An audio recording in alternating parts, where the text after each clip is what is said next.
അമ്മേ പരിശുദ്ധമേ, ദൈവമാതാവേ, കൃപാസനത്തിലൂടെ ഞങ്ങളുടെ ദേശത്തിനും അമ്മ മധ്യസ്ഥം തേടി തന്ന എല്ലാ അനുഗ്രഹങ്ങൾക്കും കൃപകൾക്കും ഞങ്ങളിപ്പോൾ ഹൃദയം നിറഞ്ഞ നന്ദി പറയുന്നു.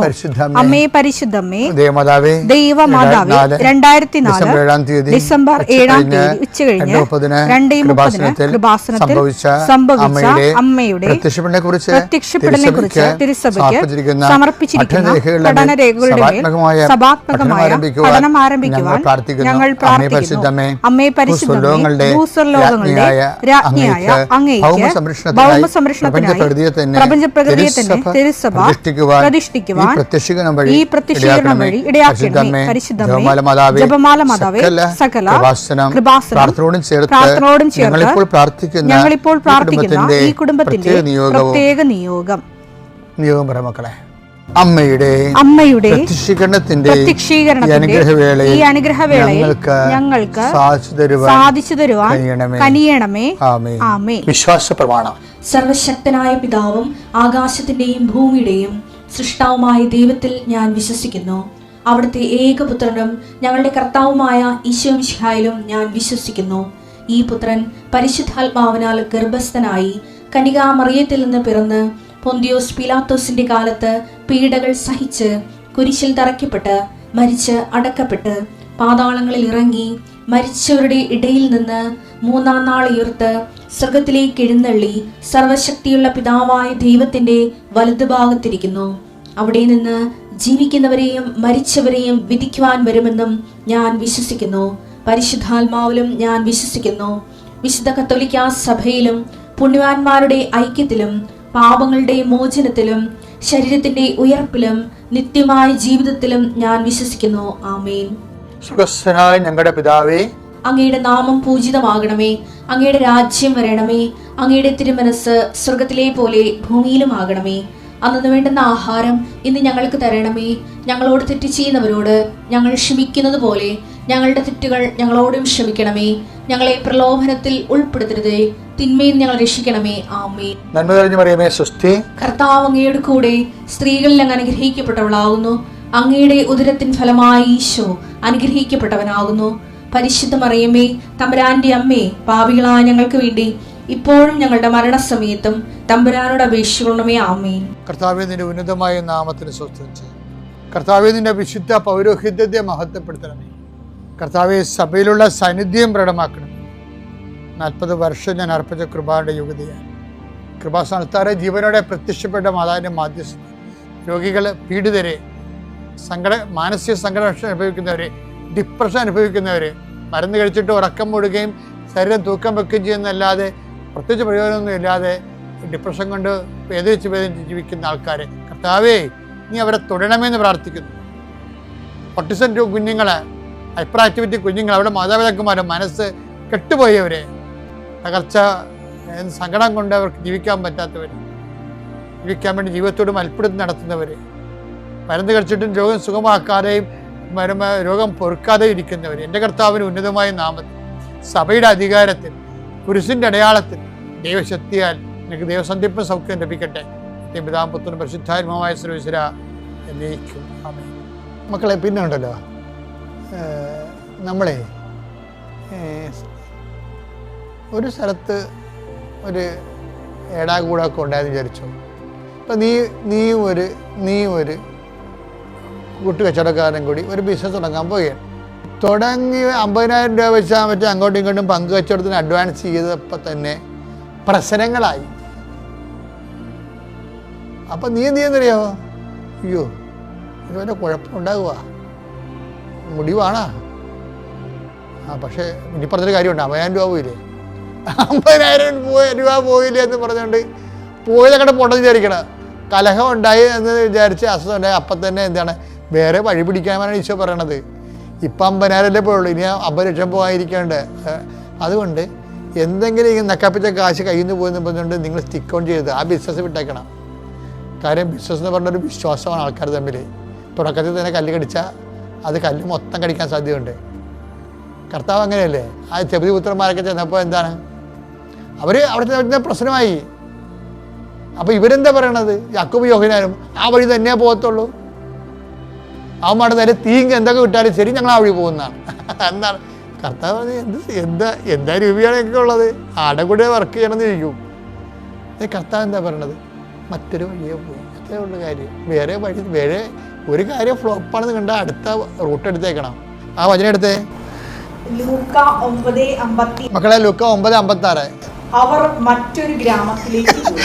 മറ്റൊരു ഗ്രാമത്തിലേക്ക് പോയി. സമറിയായി പോയാലേ പ്രശ്നമുള്ളൂ.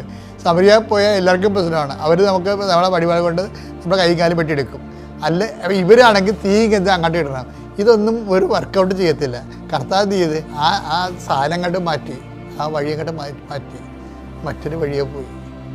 അപ്പോൾ നമുക്ക് എവിടെയെങ്കിലും ഒരു ബ്ലോക്ക് വന്നാൽ നിങ്ങളൊരു മറ്റൊരു വഴിക്ക് വേണ്ടി പ്രാർത്ഥിക്കണം. എൻ്റെ അർത്ഥമല്ല, ബ്ലോക്ക് മാറാനാണ് ചില ആൾക്കാർ പ്രാർത്ഥിക്കുന്നത്.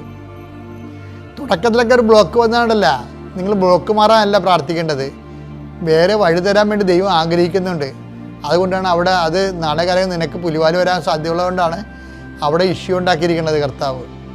അപ്പം നീ കർത്താവിനെ പോലെ വേറെ വഴി എടുത്തേക്കണം, അല്ലെങ്കിൽ ആ സമയം പോലെ വേറെ വഴിക്ക് വേണ്ടി പ്രാർത്ഥിക്കണം.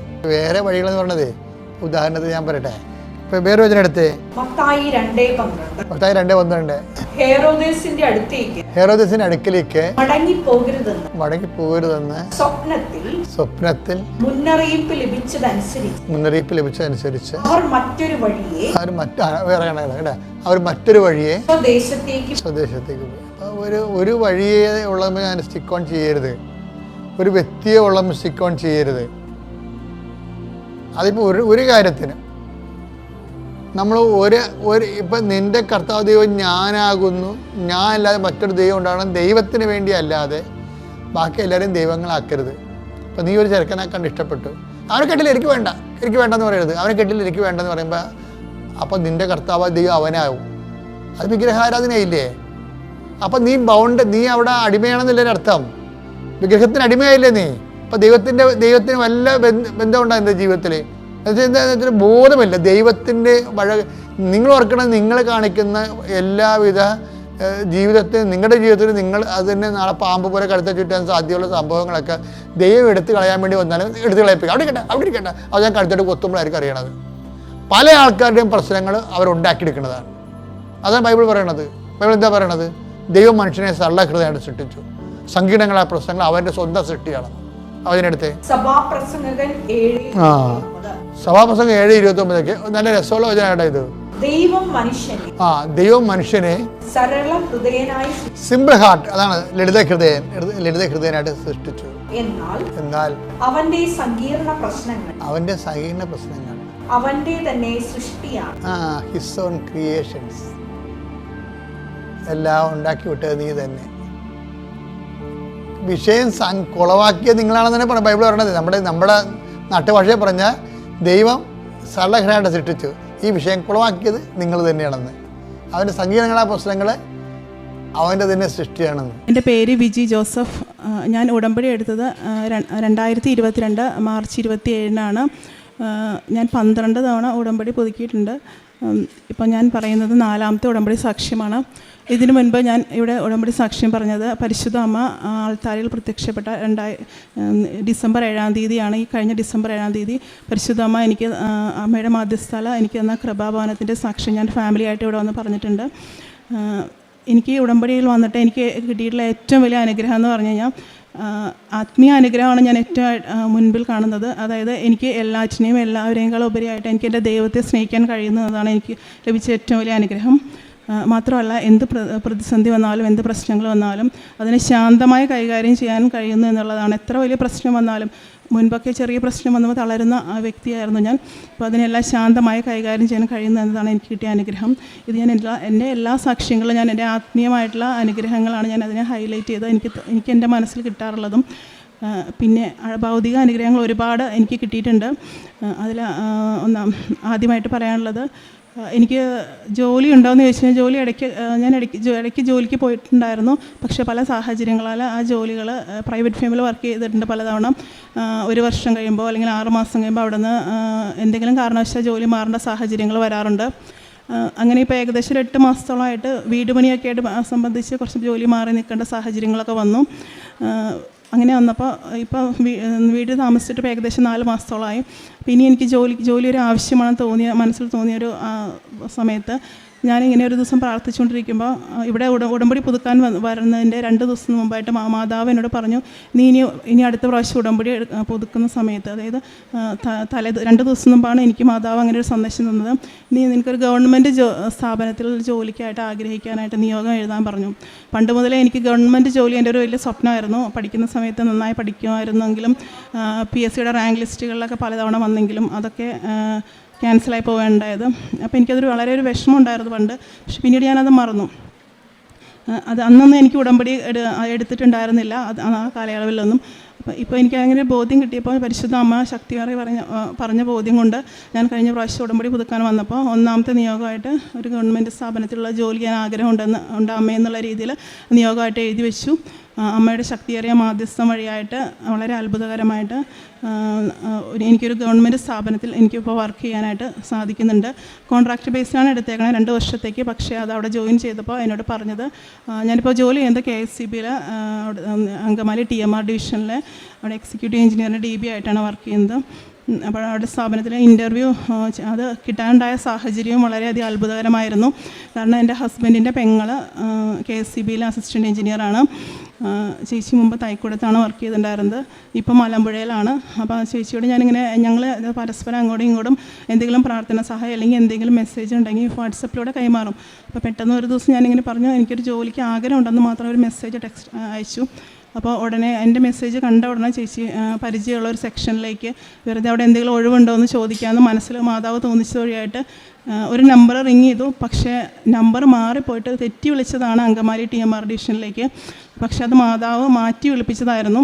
കാരണം ആദ്യം പറഞ്ഞ സ്ഥലത്തെ വിളിച്ചിരുന്നെങ്കിൽ എനിക്ക് ആ ജോലി കിട്ടൂലായിരുന്നു. കാരണം അപ്പോൾ വിളിച്ച സ്ഥലം മാറിപ്പോയി. പക്ഷേ വിളിച്ചപ്പോൾ അവർ പറഞ്ഞു, ഇങ്ങനെ ചേച്ചി പറഞ്ഞു ഇങ്ങനെ ഒരാളുണ്ട്. അപ്പോൾ ഞാൻ ഡിപ്ലോമ ഇലക്ട്രോണിക്സ് പഠിച്ചതാണ്. അപ്പോൾ കാര്യം പറഞ്ഞു, ഇങ്ങനെ ഒരു ജോലിക്കുള്ള ഒഴിവുണ്ടെന്ന് അറിയാൻ വേണ്ടി, വേക്കൻസി ഉണ്ടോ എന്ന് അറിയാൻ വേണ്ടിയിട്ടായിരുന്നു പറഞ്ഞു. അപ്പോൾ അവർ പറഞ്ഞു, ഞങ്ങൾ ഒരാളെ വെയിറ്റ് ചെയ്തിരിക്കുകയായിരുന്നു. നിലവിൽ എക്സിക്യൂട്ടീവ് എഞ്ചിനീയറുടെ DB പോവാണ്, ആൾക്ക് ഒരു അത്യാവശ്യ കാര്യമായിട്ട് അടുത്ത ദിവസങ്ങളിൽ മാറും. അപ്പോൾ ഞങ്ങൾ ഒരാളെ കിട്ടണമെന്ന് അത്യാവശ്യമായിട്ട് ഞങ്ങൾ ആകെ ടെൻഷനിലായിരുന്നു, പുതിയൊരാളെ കിട്ടണമല്ലോ എന്ന് വിചാരിച്ചിട്ട്. അപ്പോൾ നിങ്ങളിവിടെ വിളിച്ചത് നന്നായി എന്ന് പറഞ്ഞിട്ട് അത്രയും അധികം അതായത് പരിശുദ്ധ അമ്മ ഒരുക്കിയ ജോലിയായിരുന്നു അത്. ഞാൻ ആഗ്രഹിച്ച സമയത്ത് എനിക്ക് ആ ചേച്ചിനോട് അങ്ങനെ പറയാനും, ചേച്ചി ആ സമയത്ത് മാറി വിളിച്ച നമ്പറായിരുന്നു. പക്ഷെ അത് മാതാവിൻ്റെ ഇടപെടലിലൂടെ കറക്റ്റ് സമയത്ത് എനിക്ക് ആ ജോലിയിൽ പ്രവേശിക്കാൻ പറ്റി. പിന്നെ അതാണ് എൻ്റെ ആദ്യത്തെ, രണ്ടാമതായിട്ട് കിട്ടിയ ആദ്യത്തേത് എൻ്റെ ആത്മീയ അനുഗ്രഹം, രണ്ടാമത്തെ ഭൗതിക അനുഗ്രഹത്തിൽ ആദ്യത്തെ അനുഗ്രഹമായിട്ട് ഇതാണ്. രണ്ടാമത്തേത് എൻ്റെ മോള് മരിയാണ്, മൂത്ത മോളാണ്. അവൾ ജർമ്മൻ പഠിച്ചുകൊണ്ടിരിക്കുകയായിരുന്നു. അപ്പോൾ അവൾക്ക് കിട്ടിയ അവളുടെ നിയോഗം ഞാൻ വെച്ചിട്ടുണ്ടായിരുന്നു ഉടമ്പടിയിൽ. അപ്പോൾ അവളുടെ നിയോഗം ഞാൻ വെച്ചത് പരിശുദ്ധ അമ്മയുടെ മാധ്യസ്ഥയാൽ ജൂൺ 1 മുൻപ് ആ കാര്യം സാധിക്കണമെന്നായിരുന്നു. അത് വളരെ അത്ഭുതകരമായിട്ട് മാതാവിൻ്റെ ഇടപെടലിലൂടെ ഇപ്പോൾ നടന്നിരിക്കുകയാണ്. ആ സാക്ഷ്യം അവൾ പറയുന്നതാണ്. കൊറിന്തോസ് 15:10 ഞാൻ എന്തായിരിക്കുന്നു അത് ദൈവകൃപയാലാണ്. എൻ്റെ മേൽ ദൈവം ചൊരിഞ്ഞ ദൈവകൃപയ്ക്ക് നിഷ്ഫലമായി പോയിട്ടില്ല. നേരെ മറിച്ച് മറ്റുള്ളവരെക്കാൾ ഞാൻ അധ്വാനിച്ചു. ഞാനല്ല, എന്നിലുള്ള ദൈവകൃപയാണ് എന്നിലൂടെ അധ്വാനിച്ചത്. ഈശോയെ മാതാവേ കോടാനുകൂടി നന്ദി. ഞാൻ ഈ ബലിയിൽ വന്ന സാക്ഷ്യം പറയാൻ എനിക്ക് ഇന്ന് അവസരം തന്നതിന്. ഞാൻ ഉടമ്പടി എടുത്തത് 2023 സെപ്റ്റംബർ 28-ാം തീയതിയാണ്. ഞാൻ മമ്മിയുടെയും പപ്പയുടെയും കൂടെ ഡിസംബർ 7-ാം തീയതി സാക്ഷ്യം വന്ന് പറഞ്ഞായിരുന്നു. എൻ്റെ വിസ സാക്ഷ്യം പറഞ്ഞു ഒരാഴ്ചയ്ക്കകം കിട്ടുകയും ചെയ്തു. പിന്നെ എനിക്ക് അക്കോമഡേഷൻ്റെ പ്രശ്നം കാരണം 4 മാസത്തോളം വളരെയധികം വിഷമവും അനുഭവപ്പെട്ടിരുന്നു. അപ്പോൾ ഞാൻ അന്നൊക്കെ നന്നായി പ്രാർത്ഥനയിൽ കൂടുതൽ ദൃഢത പാലിച്ച് നല്ല രീതിയിൽ പ്രാർത്ഥിക്കുവാനും ദൈവികമായ കാര്യങ്ങളിൽ കുറച്ചും കൂടി ഉത്സാഹം കാണിക്കുവാനും തുടങ്ങിയപ്പോൾ എൻ്റെ അക്കോമഡേഷൻ്റെ കാര്യങ്ങൾ ഓരോന്നായി നടന്നു തുടങ്ങി. എൻ്റെ അക്കോമഡേഷൻ്റെ കാര്യങ്ങൾ റെഡിയായി കഴിഞ്ഞ് കുറച്ച് നാളത്തേക്ക് ടിക്കറ്റ് കിട്ടാൻ ഭയങ്കര ബുദ്ധിമുട്ടായിരുന്നു.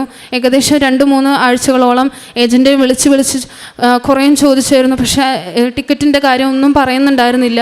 ഒരു രീതിയിൽ തീരുമാനങ്ങളും അറിയാണ്ടായപ്പോൾ ഞാൻ കരഞ്ഞ് മാതാവിനോട് പ്രാർത്ഥിച്ചു, മാതാവേ ഒരു തീരുമാനം ഒരുക്കി തരണേ, എനിക്ക് ജൂൺ മുന്നേ എനിക്ക് ജർമ്മനിയിലെത്താനുള്ള അവസരം നൽകണേന്ന്. അങ്ങനെ ഈ 27-ാം തീയതി ചൊവ്വാഴ്ച ഞാൻ ടിക്കറ്റ് എടുത്ത് പോവുകയാണ്. 11 മണിക്കാണ് എൻ്റെ ഫ്ലൈറ്റ്. ഈശോയ്ക്കും മാതാവിനും കോടാനുകൂടി നന്ദി. മാതാവിൻ്റെ സാന്നിധ്യം എനിക്ക് എപ്പോഴും അനുഭവപ്പെടാൻ പറ്റുന്നുണ്ട്. ഞാൻ പ്രാർത്ഥിക്കുമ്പോഴും എനിക്ക് വിഷമം തോന്നുമ്പോഴൊക്കെ മാതാവിൻ്റെ ആ ഒരു ആഷ് കളർ നീലങ്ക കൊണ്ട് ആ ഒരു ആഷ് കളറിലുള്ള ഒരു തുണി കൊണ്ട് എന്നെ മൂടുന്ന പോലത്തെ ഒരു ഫീലിംഗ്, ഒരു കുളിർമയുള്ള ഫീലിംഗ് ഒക്കെ ഉണ്ടാവാറുണ്ട്. ഞങ്ങൾ പ്രാർത്ഥിക്കുന്ന സമയത്തൊക്കെ മെഴുകുതിരിയിൽ മാതാവിൻ്റെ രൂപവും പിന്നെ മെഴുകിൽ പൂവിൻ്റെ നാളങ്ങളായിട്ടൊക്കെ കാണാറുണ്ട്. ഈശോയെ മാതാവെ കോടാനുകൂടി നന്ദി. അടുത്തതായിട്ട് എൻ്റെ സാക്ഷ്യത്തിൽ വീണ്ടും കിട്ടിയ ഒരു അനുഗ്രഹം എന്ന് പറഞ്ഞു കഴിഞ്ഞാൽ മരിയയുടെ ഞങ്ങൾക്ക് വീട് പണിയൊക്കെ സംബന്ധിച്ച് വീട് പണി കഴിഞ്ഞ സമയമായതുകൊണ്ട് സാമ്പത്തികമായിട്ട് എല്ലാവർക്കും അറിയാലോ നല്ല ഞെരുക്കത്തിൻ്റെ സമയമായിരുന്നു ഇപ്പം. അപ്പോൾ പെട്ടെന്ന് മോൾക്ക് പോകേണ്ട ആവശ്യം വന്നപ്പോൾ കാര്യം ജർമ്മനിക്ക് അധികം പൈസ എക്സ്പെൻസ് വരില്ലെങ്കിലും ഏകദേശം ഒരു 4.5 ലക്ഷം രൂപ വരുമായിരുന്നു. ഞങ്ങളെ സംബന്ധിച്ചിടത്തോളം ഇപ്പോൾ അതൊരു വലിയൊരു ബാധ്യതയായിരുന്നു. അപ്പം ഞങ്ങൾക്ക് എനിക്ക് ആഗ്രഹം എപ്പോഴും ഞാൻ ഇതിനു മുമ്പ് സാക്ഷ്യം പറഞ്ഞിട്ടുണ്ട്, വീട് പണിക്ക് വേണ്ടി ബാങ്ക് ലോൺ ഇല്ലാണ്ട് നടക്കണമെന്ന് മാതാവിൻ്റെ നിയോഗം വെച്ചിട്ട് ബാങ്ക് ലോൺ ഇല്ലാണ്ടാണ് പരിശുദ്ധ അമ്മ ഇടപെട്ട് ഞങ്ങൾക്ക് വീട് പണി പൂർത്തിയാക്കിയത്. പക്ഷേ മോളുടെ പേരിൽ എനിക്ക് അറിയാമായിരുന്നു അതെന്തെങ്കിലും ചെറിയ ലോൺ എടുക്കേണ്ടി വരുമെന്ന്. അപ്പോൾ ഞാൻ മാതാവിനോട് പ്രാർത്ഥിച്ചു, മാതാവ് വലിയ ഇൻട്രസ്റ്റ് ഇല്ലാത്തൊരു ലോൺ കിട്ടണം എന്ന് ആഗ്രഹം പറഞ്ഞു. പക്ഷേ അപ്പോൾ എഡ്യൂക്കേഷൻ ലോണൊക്കെ 10%, 10.5% പല ബാങ്കിനെ സമീപിച്ചപ്പോഴും അവരങ്ങനെ പറഞ്ഞു. അപ്പം ഞാനിങ്ങനെ എന്ത് ചെയ്യണമെന്ന് അങ്ങനെ ആലോചിച്ചുകൊണ്ടിരിക്കുന്നു. ഗോൾഡെല്ലാം ഉണ്ടെങ്കിലും കുറേയൊക്കെ ഒരു വീട് പണിയുടെ ആവശ്യങ്ങളൊക്കെ ആയിട്ട് മാറ്റി വെച്ചിരിക്കുകയായിരുന്നു, മാറിപ്പോയായിരുന്നു. അപ്പോൾ അതുകൊണ്ട് എന്ത് ചെയ്യണമെന്ന് അറിയാണ്ട് ഇങ്ങനെ വിഷമിച്ചിരിക്കുന്ന സമയത്ത് പരിശുദ്ധ അമ്മ കൃപാസന മാതാവ് ഇവിടെ ഉടമ്പടി എടുത്ത ഒരു അമ്മച്ചി വഴിയായിട്ട് ഞങ്ങളുടെ അടുത്തുള്ള ഒരു അമ്മച്ചിയാണ്. ആ അമ്മച്ചി പറഞ്ഞു, മോളെ നീ ഗ്രാമീൺ ബാങ്കിൽ കർഷക വായ്പയ്ക്കൊന്ന് അപേക്ഷിക്കാൻ പറഞ്ഞു. ഞാൻ പറഞ്ഞു അത് നമുക്ക് കിട്ടില്ല, എനിക്ക് ഉറപ്പായിട്ടും കിട്ടില്ല, കാരണം ഞങ്ങൾക്ക് ആകെ 17 സെൻറ്റ് സ്ഥലമുള്ളൂ, പിന്നെ കർഷക ലോണൊന്നും അങ്ങനെ ഇപ്പോൾ ആർക്കും അങ്ങനെ സാങ്ഷൻ ചെയ്യുന്നില്ല, അപ്പോൾ വെറുതെ അപേക്ഷിക്കാമെന്നല്ലാണ്ട് കാര്യമൊന്നുമില്ലെന്ന് ഞാൻ എൻ്റെ മനസ്സിൽ തോന്നി. പക്ഷേ അമ്മച്ചി പറഞ്ഞു വീണ്ടും ഫോഴ്സ് ചെയ്ത് സാരമില്ല നീ ഒന്ന് നോക്ക് എന്ന് പറഞ്ഞു. ഞാൻ എന്നിട്ട് ആ അമ്മച്ചി പറഞ്ഞ ഒരു വാക്കുകൾ മാത്രം അല്ലാണ്ട് എനിക്ക് അതൊരു ഉള്ളിലൊരു തോന്നിയില്ല, കാരണം അത് കിട്ടില്ല എന്നുള്ള ചിന്തയായിരുന്നു എൻ്റെ. പക്ഷേ അമ്മച്ചി നിർബന്ധിച്ചിട്ട് ഞാൻ പോയി ബാങ്കിൽ ചെന്നു. ഞാനും എൻ്റെ ഹസ്ബൻഡും കൂടിയാണ് പോയത്. അപ്പോൾ അവർ ചോദിച്ചു നിങ്ങൾക്ക് എന്താണ് പ്രോപ്പർട്ടി? 17 സെൻറ്റ് സ്ഥലമാണുള്ളതെന്ന് പറഞ്ഞു. അപ്പോൾ അവർ പറഞ്ഞു മിനിമം 60 അല്ലെങ്കിൽ 50 സെൻറ്റ് സ്ഥലമെങ്കിലും വേണം, എന്നാലാണ് കർഷക ലോൺ അപ്ലൈ ചെയ്യാൻ പറ്റുള്ളൂ, അല്ലെങ്കിൽ ഗോൾഡ് ലോണിൽ 8.5% വയ്ക്കാമെന്നെല്ലാം പറഞ്ഞു. അപ്പോൾ ഞങ്ങൾ പറഞ്ഞു, ഞങ്ങളുടെ സാഹചര്യം പറഞ്ഞു, ഇപ്പോൾ ഇച്ചിരി ടൈറ്റുള്ള സമയമാണ്, വീട് പണിയൊക്കെ, അപ്പോൾ ഞങ്ങൾക്ക് വലിയ ഇൻട്രസ്റ്റിൽ ലോൺ എടുക്കാനായിട്ട് കുറച്ച് ബുദ്ധിമുട്ടുണ്ടെന്ന് പറഞ്ഞു. അപ്പോൾ അവിടുത്തെ മാനേജർ സഞ്ജു സാറും അതുപോലെ അസിസ്റ്റൻറ്റ് മാനേജറൊക്കെ ഞങ്ങളോട് വളരെയധികം ഞാൻ അവിടെ പോയപ്പോൾ കൃപാസനത്തിൽ ഉപ്പ്, ഞാൻ എവിടെ പോയാലും ഏത് ഓഫീസിൽ പോയാലും എൻ്റെ കയ്യിൽ ഉപ്പ് ഉണ്ടാവും, നേർച്ച വസ്തുക്കൾ ഉണ്ടാവും. അവിടെ വെച്ച് ലോണിന് വേണ്ടി സംസാരിക്കാൻ പോകുന്നതിന് മുമ്പ് തന്നെ കയ്യിൽ ഉപ്പ് എടുത്തിട്ടുണ്ടായിരുന്നു. കയറുന്നതിന് മുമ്പ് മാനേജറുടെ ക്യാബിലേക്ക് പോകുന്നതിന് മുമ്പ് ഉപ്പ് ഇട്ട് പ്രാർത്ഥിച്ചിട്ടുണ്ടായിരുന്നു. അപ്പോൾ വളരെ അതിശയകരമായിട്ട് സഞ്ജു സാറ് പറഞ്ഞു, സാരമില്ല ഞാൻ ഒന്നും കൂടി നോക്കട്ടെ, നാളെ ഒന്നും കൂടി വാ, അടുത്ത ദിവസം നമുക്ക് എന്തെങ്കിലും മാർഗ്ഗം ഉണ്ടാവും, ഒന്ന് ചെന്ന് ഒന്നും കൂടി അന്വേഷിക്കാൻ പറഞ്ഞു. അങ്ങനെയാണ് എന്നോട് പറഞ്ഞത്. പക്ഷേ ഞാൻ അത് കഴിഞ്ഞ് വൈകുന്നേരം വീട്ടിൽ വന്നു കഴിഞ്ഞപ്പം എൻ്റെ 2 സുഹൃത്തുക്കൾ, ഇപ്പം നേരത്തെ പറഞ്ഞ അമ്മച്ചിയും വേറൊരു സുഹൃത്തും വഴിയായിട്ട് അവരുടെ തന്നെ സ്ഥലത്തിൻ്റെ കരോടച്ച റെസീറ്റും എല്ലാം തന്ന്, ശരിക്കും പറഞ്ഞാൽ പ്രോപ്പറായിട്ട് പറഞ്ഞു കഴിഞ്ഞാൽ ഞങ്ങൾക്ക് യാതൊരു യോഗ്യതയില്ല, കാരണം അത് അവർ പറഞ്ഞ രീതിയിലുള്ള കാര്യങ്ങളൊന്നും തന്നെ ഞങ്ങളുടെ കയ്യിലുണ്ടായിരുന്നില്ല. പക്ഷേ അവരതൊന്നും ഒരു കാര്യമായിട്ട് പരിഗണിച്ചില്ല. അവർ പറഞ്ഞത്ര ആസ്തിയൊന്നും നമ്മുടെ കയ്യിൽ ഉണ്ടായിരുന്നില്ല. എന്നിട്ട് പോലും എൻ്റെ ഹസ്ബൻഡിൻ്റെ പേരിൽ എഡ്യൂക്കേഷൻ ലോൺ ഇവൾക്ക് ആവശ്യമുള്ളത്ര ഞങ്ങൾക്ക് തരാനായിട്ട് അനുവദിച്ചു. അപ്പം നമുക്ക് ഇൻട്രസ്റ്റ് വളരെ കുറവായിരുന്നു, അത് ഞങ്ങൾക്ക് വലിയ അനുഗ്രഹം. അത് മാത്രമല്ല ഞങ്ങൾക്ക് ലോൺ സാങ്ഷൻ ആയത് ഞങ്ങൾ കൊടുത്ത അതേ ദിവസം തന്നെ ഞങ്ങൾക്ക് ലോൺ സാങ്ഷനായി. സാധാരണ രീതിയിൽ ഇവിടെ എല്ലാവരും സാക്ഷ്യം പറയുന്നത് കണ്ടിട്ടുണ്ട്, ലോണിൻ്റെ പുറകെ ഒരുപാട് നാളുകൾ.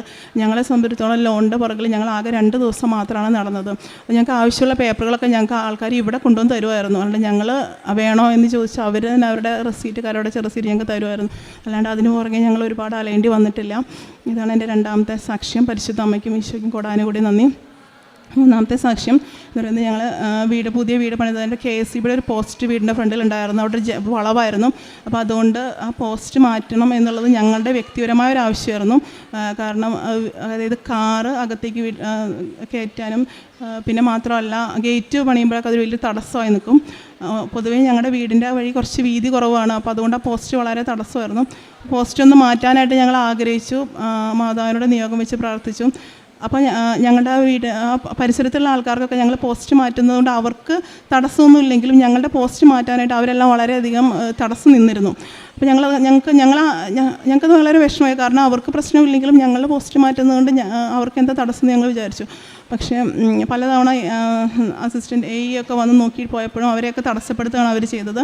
പക്ഷേ എനിക്കത് നല്ല ബോധ്യം ഉണ്ടായിരുന്നു. ഞാൻ ഉടമ്പടിയിൽ നിയോഗം വെച്ചിട്ടുണ്ടായിരുന്നു. ഞാൻ എല്ലാ ദിവസവും ഉടമ്പടി പോസ്റ്റിന് ചുറ്റുമിട്ട് പ്രാർത്ഥിക്കുമായിരുന്നു. കുറച്ച് ദിവസം കഴിഞ്ഞപ്പോൾ എത്രത്തോളം നമ്മളെ ബുദ്ധിമുട്ടിച്ച ആ വ്യക്തികളൊക്കെ വളരെ സോഫ്റ്റായി പെരുമാറാനും പിന്നെ പരിശുദ്ധ അമ്മയുടെ ശക്തിയേറിയ മാധ്യസ്ഥം വഴിയായിട്ട് ഏകദേശം 40,000 രൂപ വരുമായിരുന്നു ആ പോസ്റ്റ് മാറ്റാനായിട്ട്. കാരണം അങ്ങനെ അത്രയും ചിലവ് വരുമെന്ന് പറഞ്ഞത് വെറും 24,000 രൂപയ്ക്ക് ആ പോസ്റ്റ് മാറ്റാനും അത് ഞങ്ങൾ വിചാരിച്ചാലും ഭംഗിയിപ്പോൾ കുറച്ചും കൂടി സ്പേസി ആയിട്ടുള്ള രീതിയിൽ അത് പോസ്റ്റ് മാറ്റി ഭംഗിയായി സ്ഥാപിക്കാനും സാധിച്ചു. പിന്നെ വേറെ ഒരു നിയോഗം എന്ന് പറയുന്നത് ഇതുപോലെ തന്നെ ഞങ്ങളുടെ വീട് പണിക്കായിട്ട് KSFE-യുടെ ഒരു ചിട്ടി ഞാൻ വിളിച്ചിട്ടുണ്ടായിരുന്നു. അപ്പോൾ അതിനുവേണ്ടി സെക്യൂരിറ്റി ആയിട്ട് എൻ്റെ ഗോൾഡ് വെച്ചിരുന്നു. അപ്പോൾ അതിൻ്റെ പേപ്പറുകൾ നഷ്ടപ്പെട്ടു പോയി എൻ്റെ. അതായത് വീട് അങ്ങോട്ട് കൂടി ഷിഫ്റ്റ് ചെയ്യുന്ന സമയത്ത് നമ്മൾ ശ്രദ്ധിക്കാണ്ട് അതിൻ്റെ കൈമോശം പോയി. അതിനുശേഷം ഞാനത് വീണ്ടും അത് എടുക്കേണ്ട ആവശ്യം വന്നപ്പോൾ മോളുടെ ആവശ്യത്തിന് എൻ്റെ ലോണിൻ്റെ കാര്യങ്ങൾക്കൊക്കെ നടന്ന സമയത്തും ഈ സംഭവം നഷ്ടപ്പെട്ടു പോയപ്പോൾ ഇത് പേപ്പറില്ലാണ്ട് അത് ഗോൾഡ് നമുക്ക് തിരിച്ചു കിട്ടാനായിട്ടുള്ള യാതൊരു മാർഗ്ഗമില്ലാത്ത അവസ്ഥ വന്നു. അപ്പം അങ്ങനെയായി കഴിഞ്ഞപ്പോൾ അവിടുത്തെ മാനേജർ പറഞ്ഞു, KSFE മാനേജർ പറഞ്ഞു അത് പേപ്പർ നഷ്ടപ്പെട്ടാൽ ഭയങ്കര ബുദ്ധിമുട്ടാണ് എല്ലാ രീതിയിൽ പറഞ്ഞു. ഞാൻ അതുപോലെ തന്നെ ഉപ്പിട്ട് പ്രാർത്ഥിച്ചു. മാനേജറിൻ്റെ ക്യാബിനിൽ വെളിയിൽ ഉപ്പിട്ട് പ്രാർത്ഥിച്ചു. മാനേജർ ആദ്യം പറഞ്ഞു, നിങ്ങളിത് കൊണ്ടുപോയി കഴിഞ്ഞാൽ ഇത് നഷ്ടപ്പെട്ട് കഴിഞ്ഞാൽ ഞങ്ങൾക്ക് എന്താണ് ഇതിന് തെളിവ്, നിങ്ങളിവിടെ നിന്ന് എടുത്തു എന്നുള്ളതിന് എന്താണ് തെളിവെന്നൊക്കെ പറഞ്ഞ് ഭയങ്കരമായിട്ട് പറഞ്ഞു. പക്ഷേ ആദ്യം അങ്ങനെ പറഞ്ഞെങ്കിലും കുറച്ച് നേരം ഞാൻ വെളിയിലിരുന്ന് പ്രാർത്ഥിച്ചു. ഒരു മണിക്കൂർ കഴിഞ്ഞപ്പോൾ എന്നെ വിളിച്ചിട്ട് പറഞ്ഞു, സാരമില്ല, പേപ്പറൊന്നും വേണ്ട, എൻ്റെ റിസ്കിൽ ഞാൻ തന്നേക്കാം എന്ന് പറഞ്ഞിട്ട് ആ ഗോൾഡ് മുഴുവൻ എനിക്ക് തിരിച്ചു നൽകുകയാണ് ചെയ്തത്. അത് വലിയ പരിശുദ്ധ അമ്മയുടെ ഇടപെടലായിട്ട് ഞാൻ കണക്കാക്കുന്നു. പിന്നെ വേറൊരു വലിയൊരു അനുഗ്രഹം എന്ന് പറഞ്ഞു കഴിഞ്ഞാൽ, അതായത് ഞങ്ങളുടെ വീട്ടിലിങ്ങനെ എന്ത് സാമ്പത്തിക ആവശ്യം വന്നാലും ഞങ്ങളുടെ കയ്യിൽ ചിലപ്പോൾ പൈസ പോലും ഉണ്ടാവാത്ത സാഹചര്യങ്ങളിൽ ചില ആവശ്യങ്ങൾ വരുന്ന സമയത്തുണ്ടെങ്കിൽ അങ്ങനെ വരുമ്പോഴും പരിശുദ്ധ അമ്മ ഇടപെട്ട് ആരിലൂടെയെങ്കിലും ഞങ്ങളെ സഹായിച്ചിട്ടുണ്ട്. അതായത് ഇപ്പോൾ ഈ അടുത്ത് തന്നെ ഏറ്റവും ഉദാഹരണമായിട്ട് പറയുകയാണെങ്കിൽ ഏറ്റവും അടുത്ത് തന്നെ ഞങ്ങളുടെ വീട്ടിൽ കുറച്ച് ഷീറ്റ് വർക്ക് ചെയ്യേണ്ട വളരെ അത്യാവശ്യം ഉണ്ടായിരുന്നു. അപ്പോൾ ഞങ്ങൾക്കിപ്പോൾ അതിനുള്ള സാമ്പത്തികം ഇപ്പം നിലവിലില്ല എന്നുള്ള രീതിയിൽ അത് മാറ്റി വയ്ക്കാൻ തീരുമാനിച്ചിരുന്നു. പക്ഷേ അത്യാവശ്യമായിട്ടുള്ള കാര്യമാണ്. ഞാൻ മാതാവിനോട് പ്രാർത്ഥിച്ചു, മാതാവ് ഇത് എങ്ങനെയെങ്കിലും ചെയ്യണമെന്ന് ആഗ്രഹമുണ്ട്, കയ്യിലാണെങ്കിൽ ഇപ്പോൾ അതിനുള്ള സാമ്പത്തികം ഇല്ലാത്ത അവസ്ഥയാണല്ലോ എന്ന് വിചാരിച്ചു. പക്ഷേ അത് ഞാൻ മനസ്സിൽ മാതാവിനോട് നിയോഗം പറഞ്ഞത് അത് അന്ന് വൈകുന്നേരം എനിക്ക് 4 പിള്ളേരാണുള്ളത്. അപ്പോൾ ഞങ്ങളുടെ ലാർജ് ഫാമിലി എന്ന് പറഞ്ഞൊരു ഗ്രൂപ്പുണ്ട്, CMC സിസ്റ്റേഴ്സിൻ്റെ. അവരിങ്ങനെ റിവോൾവിങ് ഫണ്ടൊക്കെ കൊടുക്കാറുണ്ട്. അതായത് ഇപ്പോൾ ഞങ്ങളുടെ ഫാമിലിയിൽ കുറച്ച് മെമ്പേഴ്സ് ഉണ്ട് ആ ഗ്രൂപ്പിൽ. അപ്പോൾ അവർക്ക് വേണ്ടി എന്തെങ്കിലും ആവശ്യങ്ങൾ വരുമ്പോൾ ഇടയ്ക്ക് ഇങ്ങനെ റിവോൾവ് വേണ്ടി 50,000 അങ്ങനെയൊക്കെ ഇടയ്ക്ക് ഇങ്ങനെ റിവോൾവിങ് ഫണ്ടായിട്ട് കൊടുക്കും. പിന്നെ അത് നമ്മൾ 50 രൂപയാണ് നമ്മൾ എടുക്കണമെങ്കിൽ 45 രൂപ അടച്ചാൽ മതി. അതിങ്ങനെ 2,000 3,000 അങ്ങനെ നമ്മുടെ അതുപോലെ അങ്ങനെ അടയ്ക്കുകയാണ് പതിവ്. അപ്പോൾ ഇങ്ങോട്ട് അതിൻ്റെ കോർഡിനേറ്ററായിട്ടുള്ള സിസ്റ്റർ എന്നെ ഫോൺ വിളിച്ച് പറഞ്ഞു, ഇങ്ങനെ ഒരു റിവോൾവിങ് ഫണ്ട് ഉണ്ട്, വേണോ, താല്പര്യമുണ്ടോ എന്ന് ചോദിച്ചു. സത്യം പറഞ്ഞാൽ ഞാൻ അതിശയം വിചാരിച്ചു. കാരണം ഞാൻ മനസ്സിൽ മാതാവിനോട് പറഞ്ഞ സമയത്ത് അമ്മ ഇടപെട്ട് സാമ്പത്തികം ഞാനത് വിചാരിച്ചു എങ്ങനെ നടക്കുമെന്ന് വിചാരിച്ചു. പിറ്റേ ദിവസം തന്നെ അവിടെ ചെന്നപ്പോൾ സിസ്റ്റർമാർ അന്ന് തന്നെ 50,000 രൂപയുടെ ചെക്ക് ഞങ്ങൾക്ക് എഴുതി തന്നു.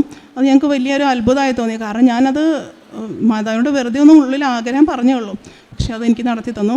ഇതുപോലെ ചെറുതും വലുതായി പറയാനാണെങ്കിൽ ഇതൊന്നുമല്ല, ഒരു മണിക്കൂർ തീർത്താലും തീരാത്ത ഒരുപാട് അനുഗ്രഹങ്ങൾ എനിക്കും എൻ്റെ കുടുംബത്തിന് പരിശുദ്ധമ്മ തന്നിട്ടുണ്ട്. ഞങ്ങൾക്ക് ചെയ്യുന്ന പ്രേക്ഷിത പ്രവർത്തനം എന്ന് പറഞ്ഞു കഴിഞ്ഞാൽ എല്ലാ മാസവും ഇവിടെ വന്ന് മാസത്തിൽ ഒരു തവണ എന്തായാലും വരും, ചില പ്രാവശ്യങ്ങളിൽ 2 തവണ വരും. എന്നിട്ട് പത്രം വാങ്ങിച്ച് വിതരണം ചെയ്യാറുണ്ട്. പിന്നെ അതായത് ഇവിടെ ഉടമ്പടി എടുക്കാൻ വേണ്ടിയിട്ട് ഞാൻ ഉടമ്പടിയിൽ ഏകദേശം 3 വർഷമായി. ഞാൻ പറഞ്ഞ എൻ്റെ ഞാൻ പറഞ്ഞ സാക്ഷ്യങ്ങൾ കേട്ടിട്ട് അതിൽ ഒരുപാട് കൂട്ടുകാർ സുഹൃത്തുക്കളൊക്കെ അങ്ങനെ ഉടമ്പടി എടുത്തിട്ടുണ്ട്. ഇപ്പോൾ ഈ അടുത്തൊരു 45 വയസ്സായിട്ടുള്ള ഒരാളാണ്. അപ്പോൾ ഞങ്ങളുടെ അയൽവക്കത്തുള്ളതാണ്. ചേട്ടൻ കല്യാണം ആവാണ്ടിരിക്കുമായിരുന്നു. അപ്പോൾ ഉടമ്പടി എടുക്കാൻ ഒരുപാട് തവണ നിർബന്ധിച്ചെങ്കിലും ആൾക്ക് വലിയ താല്പര്യം ഉണ്ടായിരുന്നില്ല. അതെങ്ങനെ എനിക്ക് നടക്കുമെന്നൊക്കെ പറഞ്ഞ് ആൾ ഒരുപാട് ഒഴിഞ്ഞു മാറി. പക്ഷേ ഞാനത് നിർബന്ധിച്ച് ഞാൻ പലതവണ പറഞ്ഞ് ആൾ വന്ന് ഉടമ്പടി എടുത്തു. എന്നിട്ട് കല്യാണാലോചന പലതും വന്നെങ്കിലും ചെറിയ തടസ്സങ്ങളൊക്കെ വന്നു. ഈ കഴിഞ്ഞ ദിവസം ഒരു ആലോചന വന്നു, പെട്ടെന്ന് വന്നതായിരുന്നു. അത് ദിവസങ്ങൾക്കുള്ളിൽ തന്നെ അവരുടെ പെട്ടെന്ന് ഫിക്സ് ആവുകയും അവരുടെ കല്യാണം കഴിഞ്ഞ ആഴ്ചയായിരുന്നു കല്യാണം നടന്നത്. അപ്പോൾ അത് വളരെയധികം അത്ഭുതകരമായിരുന്നു. അവർക്ക് തന്നെ വളരെ അതിശയമായിരുന്നു. അതും ഈ കൃപാസനത്തിൽ ഉടമ്പടി എടുക്കാനായിട്ട് ആൾക്കാരെ കൊണ്ടുവരുന്ന ഒരു ടീമിലത്തെ ഒരു ചേട്ടൻ വഴിയായിട്ടാണ്, അതായത് ഇവിടെ വരുന്ന ഒരു ആൾ വഴിയായിട്ടാണ് അത് നടന്നത്. അത് മാതാവിൻ്റെ വലിയ ഇടപെടലായിട്ട് ഞാൻ കണക്കാക്കുന്നു. പിന്നെ പ്രേക്ഷിത പ്രവർത്തനം, കാരുണ്യ പ്രവർത്തികളായിട്ട് ഞാൻ ചെയ്യുന്നത് ഓർഫണേജുകളിൽ പോയി അവരെ സർവീസ് ചെയ്യാറുണ്ട്. പിന്നെ ഭക്ഷണ പൊതികൾ കൊടുക്കാറുണ്ട്. പിന്നെ എൻ്റെ കയ്യിലുള്ള രീതിയിലുള്ള ഇപ്പോൾ സാമ്പത്തികമായിട്ട് എനിക്ക് ആര് വന്നാലും കയ്യിലുള്ളതിനനുസരിച്ച് ചിലപ്പോൾ സാമ്പത്തിക സഹായമായിട്ടായിരിക്കും, അല്ലെങ്കിൽ വസ്ത്രമായാലും എന്തായാലും നമുക്ക് പറ്റാവുന്ന രീതിയിൽ ഞാൻ ചെയ്യാറുണ്ട്. പിന്നെ എനിക്കറിയാവുന്ന, ഞാനിപ്പോൾ മോളോട് എപ്പോഴും പറയും, അവൾ എന്നോട് പറയും, മമ്മി ഞാൻ ഉടമ്പടി എടുത്തിട്ട് എനിക്ക് സാമ്പത്തികമായിട്ട് സഹായിക്കാൻ പറ്റില്ലല്ലോ എന്ന്, എനിക്ക് ജോലിയില്ലല്ലോ എന്ന് അവൾ പറയും. അപ്പോൾ ഞാൻ പറയും, നീ ജോലി ഇല്ലെങ്കിൽ സാമ്പത്തിക സഹായം ചെയ്യേണ്ട, നിനക്ക് ഉള്ള അറിവ്, ഇപ്പോൾ ജർമ്മൻ പഠിക്കുകയാണെങ്കിൽ അവൾ പറയും നിനക്കറിയാം അങ്ങനെയുള്ള പിള്ളേരെ പഠിപ്പിക്കണം, അല്ലെങ്കിൽ നിനക്കറിയാവുന്ന കാര്യങ്ങൾ എന്തെങ്കിലും നിനക്കറിയാവുന്നത് ഫ്രീ ആയിട്ട് പറഞ്ഞു കൊടുക്കുക, അല്ലെങ്കിൽ അവരെ കൂടുതൽ പഠിപ്പിക്കുക. അത് തന്നെ ഒരു അറിവില്ല. അങ്ങനെയൊക്കെ ചെയ്യാറുണ്ട്. ഞാനായാലും അവളായാലും അങ്ങനെയൊക്കെ അറിയാത്ത കാര്യങ്ങൾ മറ്റുള്ളവർ പറഞ്ഞു കൊടുത്ത് അവരെ അതിനുവേണ്ടി പഠിക്കാനും ഒക്കെ പ്രോത്സാഹിപ്പിക്കാറുണ്ട്. ഇതെല്ലാമാണ് എനിക്ക് ഇതെല്ലാമാണ് ഞങ്ങൾ ചെയ്യുന്ന കാരുണ്യ പ്രവർത്തികൾ. ആത്മീയ ബോധ്യങ്ങളാണെന്ന് പറഞ്ഞു കഴിഞ്ഞാൽ ഞാൻ നേരത്തെ പറഞ്ഞ പോലെ എനിക്ക് ഏറ്റവും കൂടുതലായിട്ട് ഞാനിപ്പോൾ എൻ്റെ വീട്ടിലും ഹസ്ബൻഡിനോടായാലും പിള്ളേരോടായാലും പറയാറുണ്ട്, എനിക്ക് എൻ്റെ ഈശോ കഴിഞ്ഞിട്ടേ ഉള്ളൂ ആരും. ഞാൻ എപ്പോഴും പറയാറുണ്ട്. കാരണം എന്ത് പ്രതിസന്ധി വന്നാലും ഞാൻ ഏറ്റവും ആദ്യം ചെല്ലുന്നത് എനിക്ക് കിട്ടിയ വലിയ അനുഗ്രഹം എന്ന് പറഞ്ഞാൽ ഞങ്ങളുടെ വീടിൻ്റെ തൊട്ടടുത്ത് തന്നെ ഒരു ആരാധന ചാപ്പലുണ്ട്. 2 മിനിറ്റ് നടന്നാൽ മതി. രാവിലെ 8 മണി മുതൽ രാത്രി 10 മണി വരെ ഉണ്ട്. അപ്പോൾ എന്ത് പ്രശ്നം വന്നാലും ഞാൻ ഓടി ആരാധന ചാപ്പലിൽ പോയിരുന്നു. 1 മണിക്കൂർ ഇരിക്കും. ആരാധന കഴിഞ്ഞ് തിരിച്ചു വരുമ്പോൾ എനിക്ക് മനസ്സിന് ഭയങ്കര സന്തോഷമാണ്. അപ്പോൾ പിന്നെ ഞാൻ ആ പ്രശ്നം ഞാൻ മറക്കും. അപ്പോൾ എനിക്ക് കിട്ടിയ ഏറ്റവും വലിയ അനുഗ്രഹം എന്ന് പറയുന്നത് അതുതന്നെയാണ്. അതായത് ദൈവത്തോടു കൂടി ആയിരിക്കാനും ദൈവവചനം അനുസരിച്ച് ജീവിക്കാനും ദൈവഹിതം തേടാനും ഉള്ള ഒരു വലിയൊരു തിരിച്ചറിവാണ് എനിക്ക് കിട്ടിയത്. പിന്നെ വിശുദ്ധി എന്ന ആ കാര്യത്തിന് 1-ാം സ്ഥാനം നൽകാനും, പിന്നെ നിത്യജീവൻ ലക്ഷ്യമാക്കി നിത്യജീവൻ എന്നൊക്കെ നമ്മൾ ക്രിസ്ത്യാനികൾ പറയുമ്പോൾ ഞാൻ വിചാരിക്കും എന്താണ് നിത്യജീവൻ എന്ന്. ശരിക്കും പറഞ്ഞാൽ ഉടമ്പടി ക്ലാസ് എല്ലാ ആഴ്ചയിലും അച്ഛൻ്റെ കേൾക്കുമ്പോൾ ഞാനും മോളും ഒരു ഡയറി എടുത്ത് അച്ഛൻ പറയുന്ന ഓരോ കാര്യങ്ങളും വചനങ്ങളും ഒക്കെ എഴുതി വയ്ക്കും. ഡേറ്റ് ഇട്ട് എഴുതി വയ്ക്കും. അങ്ങനെയാണ് ശരിക്കും ഞങ്ങൾ പഠിക്കണ പോലെയാണ് ശരിക്കും ഉടമ്പടി ക്ലാസ്. അപ്പോൾ നിത്യജീവൻ എന്താണെന്ന് അച്ഛനിലൂടെയാണ് എനിക്ക് കൂടുതലായിട്ട് മനസ്സിലായത്. പിന്നെ ബൈബിളൊക്കെ വായിക്കുമ്പോഴും കൂടുതൽ ആഴത്തിൽ മനസ്സിലാക്കാനും അത് ഓരോ പണ്ടൊക്കെ ഞാൻ ബൈബിള് അരമണിക്കൂർ കൊണ്ട് ചിലപ്പോൾ 5-6 അധ്യായമൊക്കെ വായിക്കും. അപ്പം അച്ഛൻ പറഞ്ഞു അങ്ങനെ വായിച്ചിട്ട് കാര്യമില്ല, ഒരു പാരഗ്രാഫാണെങ്കിലും അത് മനസ്സിരുത്തി വായിക്കണം, അതിൽ പറയുന്നത് എന്താണെന്ന് മനസ്സിലാക്കണം, അതാണ് കാര്യമുള്ളൂ എന്ന് പറഞ്ഞപ്പോൾ ഇപ്പം ഞാൻ അങ്ങനെ ഒരുപാട് കൂടുതൽ, അതായത് 5-6 അധ്യായം വായിക്കാനല്ല, വായിക്കുന്ന ഭാഗം മനസ്സിരുത്തി അത് പലതവണ വായിച്ച് അതിൻ്റെ അർത്ഥം മനസ്സിലാക്കി. പരിശുദ്ധ അമ്മ വചനം മാംസമായ പോലെ ഞാൻ ഇപ്പോഴും ഇങ്ങനെ വചനമൊക്കെ വെറുതെ നടക്കുമ്പോഴും ബസ്സിൽ പോകുമ്പോഴും അല്ലെങ്കിൽ അങ്ങനെ വെറുതെ ഇരിക്കുമ്പോഴൊക്കെ ചിലപ്പോൾ ഉറക്കത്തിലൊക്കെ എല്ലാവരും ഉറക്കത്തിൽ സ്വപ്നം കാണാം, ഞാൻ പക്ഷേ ഉറക്കത്തിൽ മിക്കവാറും വചനമായിരിക്കും പറയാറ്. ഇപ്പോൾ എല്ലാ ദിവസവും എനിക്ക് അങ്ങനെ ചില ദിവസങ്ങളിൽ രാത്രി കിടക്കുമ്പോൾ ഞാൻ തന്നെ അറിയാണ്ട് വചനം പറയാറുണ്ട്. രാവിലെ എഴുന്നേറ്റ് വരുമ്പോൾ ആ വചനമായിരിക്കും എൻ്റെ മനസ്സിൽ നിൽക്കുന്നത്. അപ്പോൾ എനിക്ക് കിട്ടിയ ഏറ്റവും വലിയ ആത്മീയ വളർച്ച എന്ന് പറഞ്ഞത് തന്നെയാണ് അത് പ്രതിസന്ധിയിൽ പിടിച്ചു നിൽക്കുക. ഈ കൃപാസനം എന്നുള്ള ധ്യാന കേന്ദ്രവും ഈ ജോസഫ് അച്ഛനും ഒക്കെ നമുക്കും ഇവിടെയുള്ള എല്ലാവർക്കും തരുന്ന വലിയൊരു ആത്മീയ കരുത്തെന്ന് പറയുന്നത് വളരെയാണ്. പിന്നെ ഞാൻ ചെയ്യുന്ന ഒരു കാര്യം അച്ഛനെപ്പോഴും പറയാനുള്ളത്, നിങ്ങൾ വിശേഷ വിദ്യ എന്താണ് ചെയ്യാറുള്ളതെന്ന്. എനിക്ക് കുറേ നാൾ മുമ്പ് ഞാനത് ഒരു പ്രാവശ്യം സാക്ഷ്യത്തിൽ പറഞ്ഞിട്ടുണ്ടെന്നാണ് എൻ്റെ ഓർമ്മ. അതായത് അച്ഛൻ ഒരു ദർശനം പോലെ അച്ഛനെ എനിക്ക് സ്വപ്നത്തിൽ കണ്ട അച്ഛൻ എന്നോട് പറയുകയാണ്, നീ എനിക്ക് വേണ്ടി പ്രാർത്ഥിക്കണം വിജിന്ന്. അപ്പം ഞാൻ അച്ഛനോട് പറഞ്ഞു, അച്ഛാ ഞാൻ അച്ഛന് വേണ്ടി പ്രാർത്ഥിക്കും, ഞാൻ എങ്ങനെയാണ് പ്രാർത്ഥിക്കേണ്ടതെന്ന് ചോദിച്ചു. അപ്പം അച്ഛനിങ്ങനെ പറഞ്ഞു, നീ പ്രാർത്ഥിക്കണം, നീ ഇവിടേക്ക് വേണ്ടി എനിക്ക് വേണ്ടി പ്രാർത്ഥിക്കണം എന്നാണ്, അച്ഛന് വേണ്ടി പ്രാർത്ഥിക്കണം എന്നാണ് കിട്ടിയത്. അപ്പോൾ ഞാൻ ഈശോയോട് പറഞ്ഞു, ഈശോ ഞാൻ എന്താ അച്ഛന് വേണ്ടി പ്രാർത്ഥിക്കേണ്ടത്? അപ്പോൾ എനിക്ക് കിട്ടിയ ബോധ്യം അനുസരിച്ച് പിന്നെ മാതാവിനോട് ചോദിച്ചപ്പോൾ എല്ലാ ദിവസവും ഒരു ജപമാല മുഴുവനായിട്ടും ഇവിടെ കൃപാസനത്തിനും അവിടുത്തെ ശുശ്രൂഷകൾക്കും ജോസഫ് അച്ഛനും കൃപാസനത്തിലെ മാതാവിൻ്റെ പ്രത്യക്ഷീകരണം ഡിസംബർ 7-ാം തീയതി പരിശുദ്ധ അമ്മ പ്രത്യക്ഷപ്പെട്ടത് തിരുസഭ അംഗീകരിക്കാനും എത്രയും പെട്ടെന്ന് അത് ഈ കൃപാസന മാതാവിനെ അൾത്താരയിൽ വണങ്ങാനുള്ള കൃപ കിട്ടാൻ വേണ്ടി പ്രാർത്ഥിക്കണം എന്നുള്ള ആ നിയോഗം ഞാൻ എല്ലാ ദിവസവും ഒരു ജപമാലയായിട്ട് ചെല്ലാറുണ്ട്, പ്രാർത്ഥിക്കാറുണ്ട്. അതിലൂടെയാണ് സത്യം പറഞ്ഞാൽ ഇങ്ങനെ ഈ ജപമാല ഞാൻ ചൊല്ലി തുടങ്ങിയതിലൂടെയാണ് എൻ്റെ നിയോഗങ്ങളൊക്കെ പെട്ടെന്ന് നടന്നിട്ടുള്ളത്. ഇപ്പം ഞാൻ എപ്പോൾ നിയോഗം വെച്ചാലും ആ നിയോഗത്തിലേക്ക് അധികം ശ്രദ്ധിക്കാറില്ല.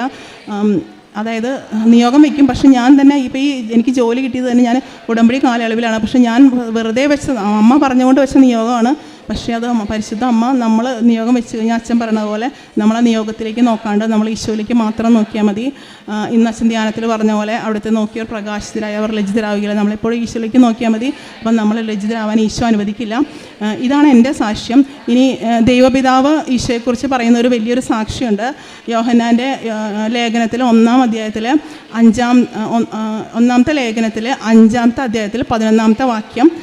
ഈ സാക്ഷ്യം ആ വചനം ഞാൻ നിങ്ങളുടെ മുമ്പിൽ അവതരിപ്പിച്ചിട്ട് ഞാൻ എൻ്റെ സാക്ഷ്യം നിർത്തുകയാണ്. 1 യോഹന്നാൻ 5:11. ഇതാണ് ആ സാക്ഷ്യം. ദൈവം നമുക്ക് നിത്യജീവൻ നൽകി. ഈ നിത്യജീവൻ അവിടുത്തെ പുത്രനിലാണ്. പരിശുദ്ധ അമ്മയ്ക്കും ഈശോയ്ക്കും കോടാനുകൂടി നന്ദി. ഇനിയും ഈ അൾത്താരിൽ വന്ന് വീണ്ടും നല്ല സാക്ഷ്യങ്ങൾ പറയാനായിട്ടും സുവിശേഷത്തിൻ്റെ സാക്ഷിയാക്കി എന്നെയും എൻ്റെ കുടുംബത്തെയും ഉയർത്തണമെന്ന് പറഞ്ഞുകൊണ്ടും ഞാൻ എൻ്റെ സാക്ഷ്യം നിർത്തുന്നു. യേശുവേ നന്ദി.